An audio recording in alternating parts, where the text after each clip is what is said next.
Good evening, Anchorage, Alaska, the lower 48, and the rest of the world. This is Bruce Lindquist with his podcast, Wonderful Counselor. The title of this mini-series is The Preacher's Kid That Fought Like the Devil. And if you haven't listened to this podcast before, start with episode 1, The Prayer, and then follow the series of programming until we get up to tonight's episode, which is number 7, The Forbidden Friendship. It's time for you to use that God-given imagination of yours. It's the middle of the 50s. In the deep south, there's been a great fire, but one little hardware store was completely untouched by the flames. At first glance, it's nothing to write home about. It's a time-worn, ordinary wooden structure. To be truthful, the old place has seen better days, and that would describe the man who owns the store, Old Joe, as they call him. He's a Caucasian man in his late 50s, and he couldn't afford to hire anyone, so he is boss and employee all rolled up into one. If you ever wanted to locate Joe, he's easy to find, as from the break of dawn until sunset, he works at the store, except on Sundays. He honors the Sabbath. Joe lives alone. His wife passed years before. Kids all grown, moved out of the state. It's just him and his partner, a sandy-colored lab named Millie. He had gotten her from a local shelter many years ago. And while the kids were not thrilled the dog was named after their mom, he knew she would be quite pleased he had another Millie. Joe also was a God-fearing man, and he cared about his town, and they needed supplies to rebuild, and that's what he'd been doing. He'd been ordering what they would need. Some would say that was a wise business venture, kind of like when the gold rush hit California back in the day, and that man made so much money selling mining supplies to gold panners. Joe, however, didn't see it that way. He saw that this was what God would do if he had a hardware store. And come to think of it, it was God's store anyway. And because of that, he had refused the local ordinance many years ago that was put in effect that bathrooms be segregated. He refused, and when they threatened to close this place, he just took them out his main bathroom.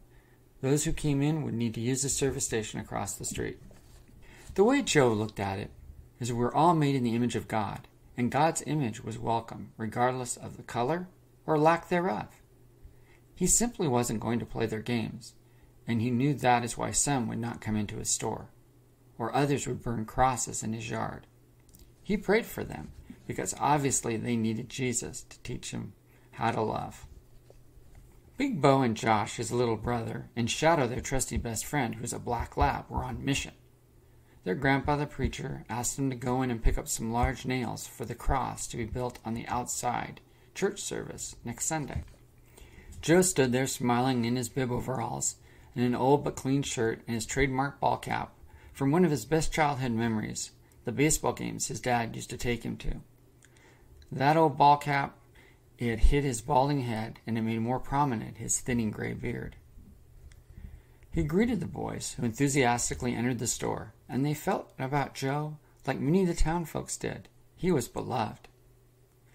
Millie gave a soft bark, acknowledging her friend Shadow was in the store. The dogs went over to each other, played a bit, wagged their tails in delight in seeing each other. Shadow and Millie had an understanding, though. He was a taken dog, with a golden lab back home by name of Sadie, who trusted him, and Millie was a good friend to both of them. Bo and Josh approached the counter, and in front of them was a cute little girl Josh's age named Sarah, who was about his height, with sandy blonde hair, in a cute little patchwork southern dress with a little lace on the sleeves. Josh thought to himself she was beautiful, and sensed the same Holy Spirit in her that was in him. She was on her tiptoes, reaching to get something off a shelf, when her foot gave way, and she lost her balance. With gravity winning, she was falling to the floor. Josh, who was quick as lightning, caught her just before she hit the ground, and brought her back to her feet. This drew a sigh of relief from Sarah. She then turned around to see her would-be rescuer. He caught her smile of appreciation, and those welcoming friendship-making blue eyes.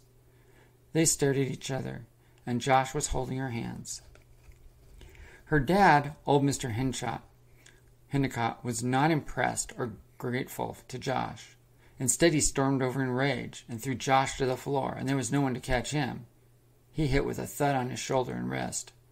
He glared down at Josh and said, "If you ever touch my daughter again, you wish you'd never been born, colored boy." Big Bo picked his brother up, who was stunned by the course of events that just happened.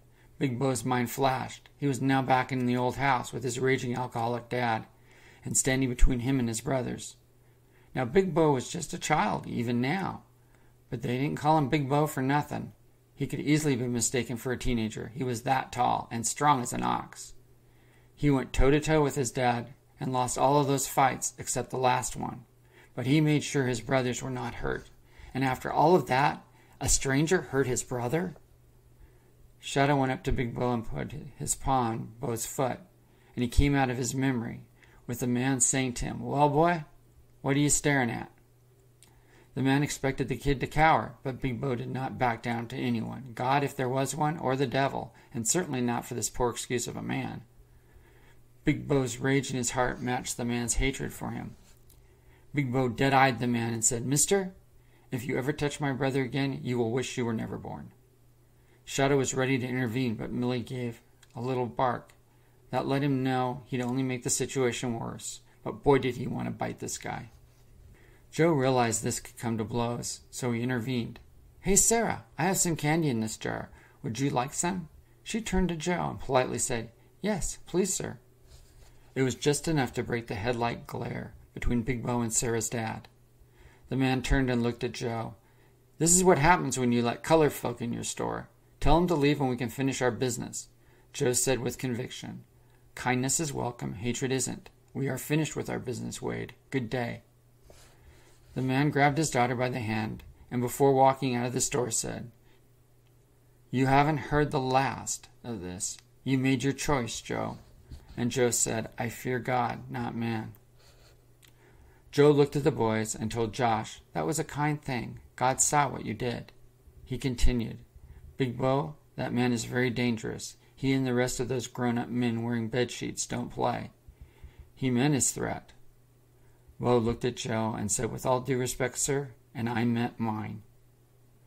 Joe handed them the nails, and they headed back to their grandpa's house. Josh was smitten with Sarah. He couldn't get her out of his mind. Big Bo recognized that dreamy look in his brother's eyes and told him, "You need to stay away from her." Josh said he would, and didn't think God would mind this once. It was only a little lie, and he had his fingers crossed. Big Joe and Josh met with their grandfather and gave him the nails, and their parents and other brother Rig joined them, and they all spent the rest of the day talking and building a cross, as Shadow filled Sadie in on what happened. Josh told his grandpa, who was quite familiar with Mr. Wade G. Hindicott. "You should have seen my brother. He protected me," said Josh. "He wasn't afraid of him." "Grandpa, will you talk to my little brother? He seems quite taken by that white girl," said Big Bo. Grandpa saw the look in Josh's eyes and knew he could lock that kid in a closet until he was 18 and it would do no good. "Josh," said Grandpa, "I know it's not right, but there is hate in this world greater than you've seen before. That man will not let you see her, and if you did, you could get badly hurt." Josh said, "I don't know what you're all worrying about." But he knew neither Grandpa or Bo or anyone in the family was buying what he was saying, including the dog. When Mr. Hindicott got home, he told his wife, and they washed their daughter's clothes and gave her a bath, and the whole time he was lecturing her to not ever go near the colored kid.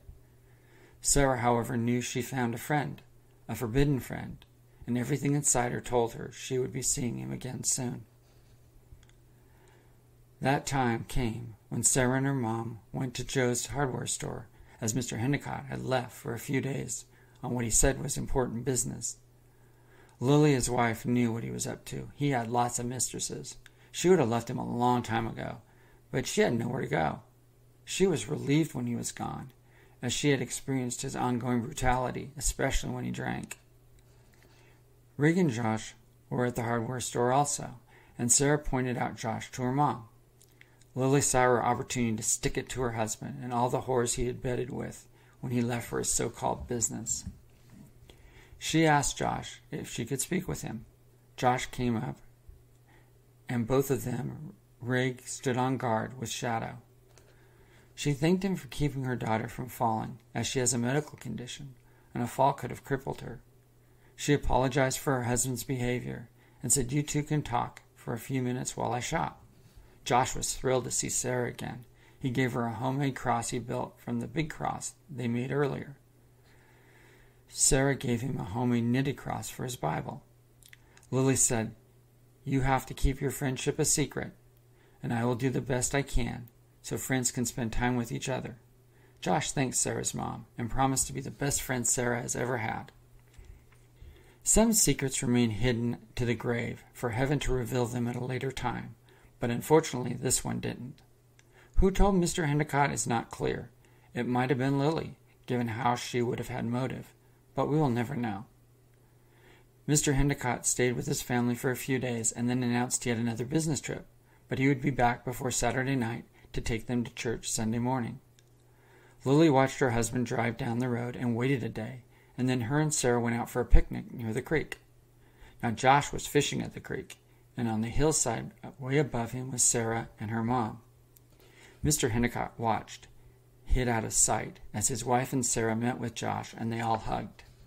It was a wonderful picnic. Josh hated to say goodbye, but when the time came, he went back down the creek, followed it to the culvert, and started the walk on the road home. All Josh could think of was Sarah. He had just about made it to the hill before the house when he heard the sound of a monster growling, and when he turned, a speeding truck came out of nowhere and clipped him, knocking him down to the road. The tires squealed, and the truck turned around, and it was coming at him again. Josh was fast, but the first fall hurt his leg, so he could only hobble out of the way. He was no match for the truck's speed, and it ran him over, dragging his body on the undercarriage of the truck, until his clothes tore loose, and he was laying on the road not moving. The truck swung around again, like a savage hunter, for its final kill shot, with the driver aiming to run the truck over Josh's head. Shadow darted from the front of the truck, barked fiercely, which surprised and startled Mr. Endicott so much he missed Josh's head and almost drove his truck in the ditch. Shadow kept barking, so he drove off enraged. He couldn't finish him off, but he was also pleased with himself that colored boy would not ever be near his daughter again. Shadow was licking Josh's face, but Josh was not moving. Shadow ran up the hill barking loudly, and Sadie then started barking, which got the attention of the entire family, and they followed the dogs down to where Josh's body was lying. The ambulance came and Josh was on life support, headed for the same hospital Bill was a year ago. Local law enforcement chalked it up to a drunk driver, and Josh fell into a coma, so he was unable to tell them what happened. But even if he were, this was the South in the 50s. They would not have believed him. While Josh's 7-year-old body was barely hanging on, Mr. Endicott wasn't done with his rage. He walked into his house calmly like a hurricane before the storm arrived. He asked both his daughter and wife to join him in the front room, and he sat in his chair. "I have a question for both of you," he said. "Have you been anywhere near that colored boy?" And Sarah and her mom said no. Sarah thought to herself, God wouldn't understand her lying to her dad. Then he made the most unnerving smile and told them to stay put, and he went and got a beer. He looked at both of them when he returned and said, "Good. Glad to hear it, because I heard that colored boy Josh got run over and killed today. According to what I heard, his body got dragged down the road like some roadkill on the highway. Heard he looked like roadkill, too." He took a swig of his beer and continued, "And they had to scrape what was left off him the road. After all, those decent folks don't need to see a bloody mess on the highway. That would make a stomach squeamish and breakfast hard to eat. Oh, and I guess your consciences are clear, because you stayed away from him, didn't you?" If Sarah could hold the world's hate in her little body, she would have carried it. "Well, just in case, if you were with that colored boy, maybe you both need to go upstairs and take a bath. Lily said we were not with him." Mr. Endicott said in a voice that did not seem human anymore, "Go upstairs, wash the filth off you. I'm not asking again." Sarah and her mom went upstairs, and she started to bathe her daughter. Mr. Endicott was now screaming, "You better be in the tub too, Lily, when I get up there."